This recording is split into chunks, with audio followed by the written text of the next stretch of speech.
Hey everyone, Jen Blau here with your mental health tip for Monday.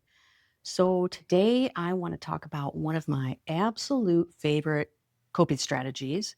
And this is something that I like to use when trying to fall asleep because I often have a very difficult time falling asleep. Um, Usually I'm dealing with racing thoughts or intrusive thoughts or something like that. And so this is something that really helps, but it can also be used for anxiety, panic attacks, and just, complete overwhelm when you need to kind of ground yourself. So it's called cognitive shuffling. And basically, what you do is you will pick a word. So let's pick the word bear, bear.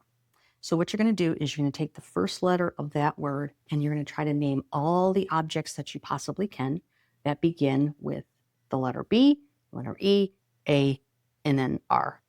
So, one thing that you want to be mindful of is try not to name objects that are going to be upsetting or triggering for you.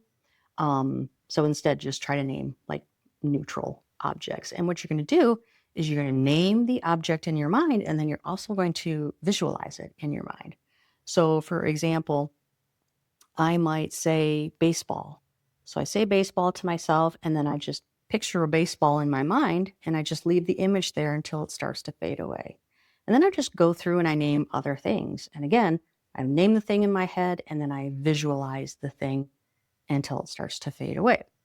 So you're going to go through each letter and you're going to try to name as many objects as you can. So, for example, baseball, basketball, barnacle, bat, berry, and so on.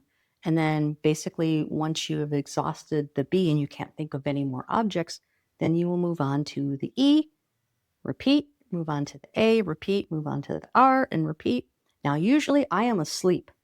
I hardly ever make it to the end of the word. I am usually asleep. But if you are not asleep or if you haven't calmed down after running through your word, go ahead and pick another word and do the same. Name the object, visualize the object until it fades away, and so on. So I hope this helps for either sleep or anxiety.